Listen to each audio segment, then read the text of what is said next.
You are dialed in to the CS Podcast with your host, Chris Shanafelt. Welcome to another episode of the CS Podcast presented by the NUC NFL Draft Bible, bringing you the names that you need to know first since 2002. Visit NFLDraftBible.com. Follow on Twitter at NFL Draft Bible. As always, I am your host, Chris Shanafelt, and joining the show now for a Player Spotlight interview is the defensive end out of Jacksonville State University, Chris Landrum. And Chris, we appreciate you taking some time this evening. Take us through what the last couple of months have been like for you as you are no longer a college athlete and you're now chasing the NFL dream. It's been a change. It's been a great experience, though. Just getting out and, training elsewhere, training at a neutral site, and just, being with a coach that I've never been with, learning new things and learning how to play defensive end like a pro. And it's just it's been a lot of change, a lot of difference, and, working on changing my body. It's just it's been a great experience altogether. And where is it that you're training at? And can you take us through some of the things that you're doing in these training sessions? I mean, what is your, average day of training consist of? I've been training at Georgia Sports Performance. It's in Sewanee, Georgia. And it's just I've never been through a session where, I've had to train 3 times a day, and it's just a lot different. I normally get there at 8 in the morning, on the field at 9. I do position work, then I'll stop and have a 30-minute break, and then I'll go into my speed work, and then we'll have 45-minute break after that, and then we'll have weight room. And it's different stuff each day though. Some days, we do strictly pool work, and that's mostly on Wednesdays or recover days and pool work. It's just Monday through Saturday, it's just going at it and going hard. It's like getting up, going to a job every day. It's just a lot of hard work that goes into it, but it's a lot of fun, though. And that's exactly what it's like, because you kind of have to treat it as a job now. You kind of have to have that mindset as, you really are, applying for a job right now. I mean, it takes a few months, but that's exactly what this is. And we're hitting the home stretch. Your pro day is right around the corner. It's March 8th, this upcoming Tuesday. Do you have any goals or specific numbers that you have in mind that you'd like to hit? I do, man, but I'm not going to say. But I just want to go out and have a good day, have fun, and, just show my abilities that, I've never got to show to NFL scouts, through combine drills and 40s and just position work drills that we'll get to do in front of scouts. And I have my goals set pretty high, so hopefully I hit them all, and I think I will. So I think it'll be a pretty good day. Again, that's March 8th, this upcoming Tuesday. So we'll definitely be keeping an eye open for that. Now, taking a look at your overall collegiate career, Chris, coming out of high school, you're ranked as the 10th best player in the state of Alabama, according to Scout.com, and you decided to attend Auburn, where you spent your first 2 years at, including a redshirt year before transferring to Jacksonville State. How tough, if at all, was it to make that decision to transfer down to the FCS, and how did Jacksonville State ultimately win you over? It was, it was a tough decision at first on whether to leave or to stay. But at the end of the day, choosing Jacksonville State was a no-brainer. My high school coach, Coach Luca, had a great relationship with Coach Clark, who was the head coach here at the time, and I trust Coach Luca on anything that he says, and Coach Luca told me, he was a great coach. He's a great man. He's a hard-nosed coach. And he's someone that I love to play for. So I came down and I took a visit, and I committed and told him that I was coming on my first visit down here. So it wasn't too much of a back and forth to different schools. I kind of came here first and kind of fell in love with it. And since then, the rest is history. I mean, you've again, since you've been at JSU, you've arguably been the best defensive player on the team, along with another former Auburn Tiger and Devontae Sigler. What was that transition like, though, from playing in the toughest conference in college football in the SEC into playing in the Ohio Valley Conference in the FCS? I mean, was there a noticeable drop-off in competition and talent level, or was it better than you first expected? Actually, when I got here, it was a lot better than I expected. I got here, and some weeks you'll play teams that it's not very competitive. That's the one thing in the SEC is competitive every week, and it's going to be competitive every week. But in the FCS, you have those tough matches, but the difference is it's not every week. It's week in, week out. You may have 3-4 games that are not competitive, but you can't have that mindset. You have to go out and against those teams, you have to really dominate, and you can't play down to other people's competition level, because that's how you end up getting beat by those teams. Competition level is day in and day out. I'd just say in the SEC is a lot more consistent. You have a lot more consistent competition. Yeah.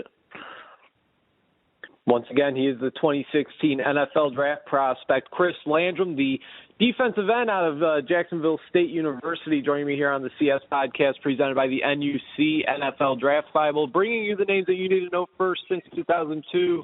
Visit NFLDraftBible.com. And, Chris, you've been a full-time starter since you've arrived to JSU. You've been one of the team's best players.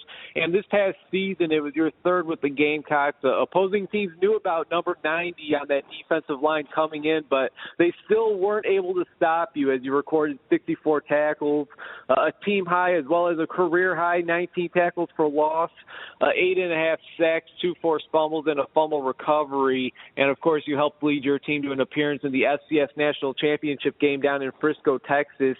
Describe this past season for us, if you can, and how you were able to elevate your game to the next level. It's just coming into the season.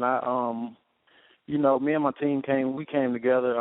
It was kind of right after the 2014 season where we had a great regular season and got beat the second round of the playoffs, and we just said that we wasn't going to let that happen again. And I had never been on a team with everybody on our defense had the same mindset. You could have picked anybody on our defense and asked questions, and it would have been around the same ballpark with their answer. I mean, our defense was just, and offense as well, we were just on the same level and same mindset about everything. And we had no let up in us at all against nobody we played. No matter what the score was during the game or anything, we always knew that we were going to win the game. So just having that mindset and all 11 people on the field having that mindset, it's intimidating to other teams, and to that, we could be up by 40 or down by 40. We still going to come at you the same way. We still going to hit you the same. And starting off with, we had a game against Auburn where, a lot of people in the world didn't give us a chance. Auburn was ranked 5 or 6 at the time, and a lot of people didn't give us a chance. But like I said, we went into that game knowing we can win the game. Watch film. We knew that, they put their fans on the same way we put ours on. They put their pads on the same way we put ours on. We knew that, after the first snap, it was going to be football. It was going to be our team against their team, and we knew we had competition, and we could play with those guys, and we could beat them. But we ended up coming a little short, and it's just after that we kind of re-locked in again, and said that we got a bigger goal going for, and that was winning the national championship. We got there, and North Dakota State was a great football team, and they beat us in the national championship game. And I'm sure those guys next year will be, striving to get back there and to win it this year. But it was just all together. It was a great season. I had a lot of fun with my teammates. I definitely miss them, and coming back to see them. But it was a great experience. He's Chris Landrum, the defensive end out of Jacksonville State University, formerly of Auburn, joining me here on the CS podcast presented by the NUC NFL Draft Bible as he gets set for the 2016 NFL Draft. And, Chris, is it crazy to think that the next time you strap up your helmet, there will be an NFL logo on the side of that helmet? I mean, has it hit you yet? It's kind of surreal to me. Growing up, I always saw my cousins playing football and watch NFL football, and I just wanted to be an NFL player. And now, I've actually, got the chance and is in the home stretch to become an NFL football player, and it's just kind of a surreal moment. I'm kind of just taking it all in and working as hard as I can so that when I get there, I could be successful. It's kind of just a dream come true. I mean, growing up, every kid wants to play in the NFL, but with God blessing me with the ability to have a chance to play in the NFL, I just feel so blessed, and I'm just taking it all in and just ready for it. Now, I'm sure that, March 8th, your pro day, I'm sure that won't be the first time that NFL scouts have been at JSU over the past year. I'm sure they've been in and out, checking you out throughout the season. Have you been able to chat with any teams or maybe your coaches have? I mean, any idea what they may be saying about you? Right now, PFA, which is a preferred free agent, but I'm going into my pro day, hoping to be able to impress and change some lines on that, and maybe I could end up getting drafted late or mid-round. But right now it's preferred free agency, and that's fine with me. I mean, I just, I want to get my foot in the door and get a shot, play on an NFL roster, an NFL team. And that's all you need is one opportunity, and then, I mean, and then by then, I mean, anything could happen when you do get that one shot. What scheme do you think you fit in best? I mean, are you more of a 4-3 defensive end, or do you think you have the ability to be a 3-4 outside linebacker? Is there anything? Do you have a system that you would like to play in more than the other? I don't really have one I'd like to play in more than the other, but I've actually played in both, and it's really a difference in standing up and dropping sometimes. But both, you got to be able to rush the passer, you got to be able to play the run. So it's kind of both the same thing when you look at it in a certain way. Some teams, those 3-4 outside linebackers are different. Sometimes they're, the same, but at the end of the day, you got to be able to rush the pass and you got to be able to stop the run. So it doesn't really matter to me what scheme I'm in. I just want to get in and learn a playbook and, be able to play free at whatever I'll be able to play at. And after I learn the playbook, so I don't have to be out there thinking and worrying about things. When you learn your playbook, and it don't matter what system you're in, it allows you to fly around and have fun and just play football. What do you feel separates you from any of the other edge rushers in this year's draft? Just playing multiple positions throughout college. I mean, I came into college my freshman year, and I didn't know what position I was going to play. I ended up playing some linebacker,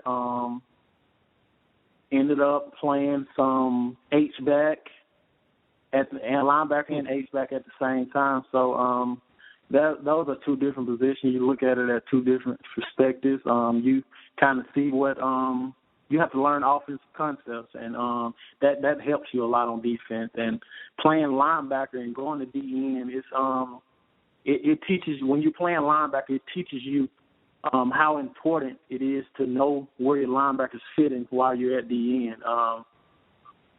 It just especially in run fits, it makes it so important that a DN understands where everybody fits around him. And when you can learn and know the playbook like that, it makes the game so much easier and allows you to play free. And that's what I think, separates me from others, that I learned football in a lot different way.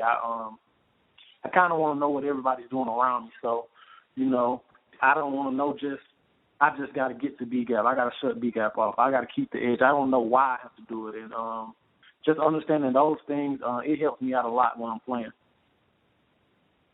Absolutely, and it sounds like you've done pretty well, doing what you do, especially coming off of this big senior season of yours.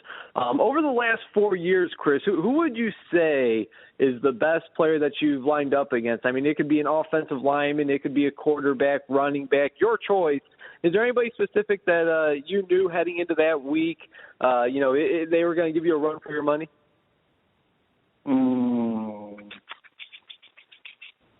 I'll say Auburn because being at Auburn, I knew how athletic and physical Sean Coleman was. I knew going into that game I'd have to bring my A game, and I knew how athletic and how long and how big he was. So going into that week, it was definitely extra, tip in your mind. You have to use perfect form. You have to. You're not just going to beat Sean with athleticism because he's just as athletic. He's just as big, And going into that week, it was just a lot more going into watching him and watching what he does well and what he don't do well, and that was really hard to find what he doesn't do well. But you just have to attack. With people like that, you have to attack their weak points and attack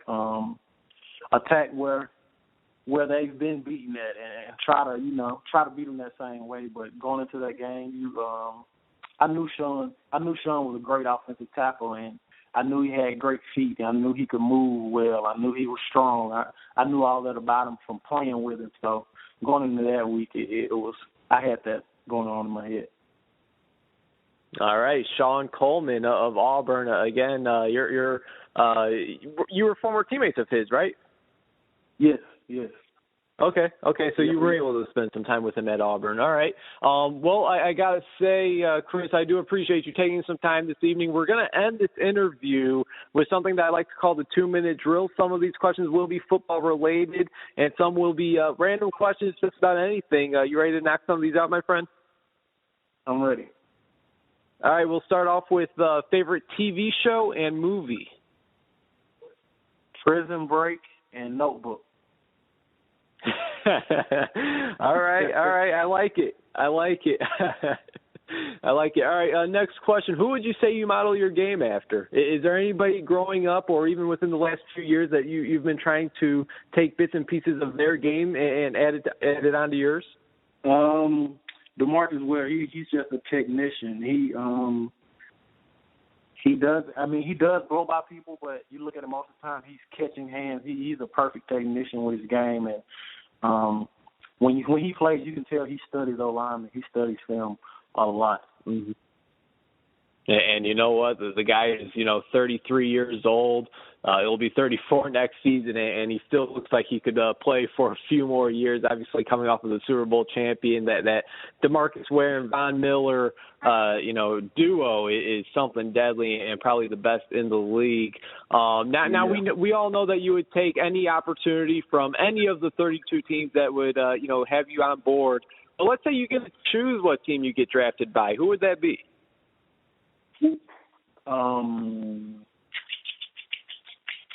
I haven't. Baltimore Ravens. Okay. Did you grow up a Baltimore Ravens fan? I grew up loving Ray Lewis, and every time he was on, I'd watch him. So if I could choose, it'd be Baltimore. Okay. Sounds good. Let's say you had a round-trip plane ticket to travel anywhere you wanted. Where are you headed? Hawaii. Nice. Hey, you know what? I could see you. I could see you taking a few trips to Hawaii, maybe later on in your career. Making a few Pro Bowls. You never know. Yeah. Now let's say you get to lay a hit on one quarterback, my friend, currently playing in the NFL. Who are you taking that hit on?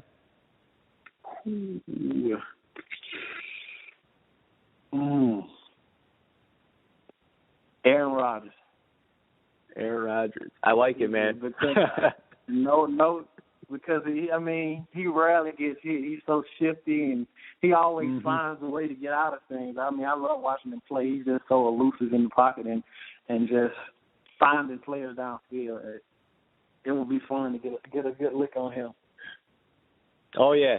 You know, if you don't hit him, man, he'll find a way to do his little discount double check celebration on you. So you got to get after him. So, all right, now remember this, my friend. I'll cut this interview up. I'll only have that part, and I'll be sending it to Aaron Rodgers when you're his teammate here in the next few months. All right. Don't do it. Don't do it. Don't do that. All right. We'll see. Final question for you, Chris. Let's say we got all 32 NFL general managers tuned in and listening to this very interview. Why should they take the defensive end out of Jacksonville State, Chris Landrum, a part of their team? Because I'm not only a good football player. I'm a good person, and I think I could help your team in more than on the football field, in the locker room, and just being a good teammate. And I'm a guy that I love and cherish the guys around me, and I just enjoy company, enjoy being around my teammates, enjoy being the team and being able to trust the man next to me. And that translates onto the football field. When you can trust, the guy next to you, you don't have to worry. You do your job, and you don't have to worry about them doing their job because you trust that they're going to get their job done. And that makes everybody on the field be able to play fast and play physical without worrying about if a teammate is not going to be in position. Just being able to have a great team chemistry and team bond, that takes a team a long way on the football field. And I think we've seen it just this past season with you guys, the Jacksonville State Gamecocks. And, again, Chris, I really do appreciate you taking some time this evening. Congratulations on all of the past success. Congratulations on ending your collegiate career with a fantastic season, both personally and team-wise. And here's to even more success. March 8th, your pro day, and of course the weekend of the NFL draft, April 28th. And again, thank you very much for taking some time this evening, and we're wishing you all the best, man. Thank you so much.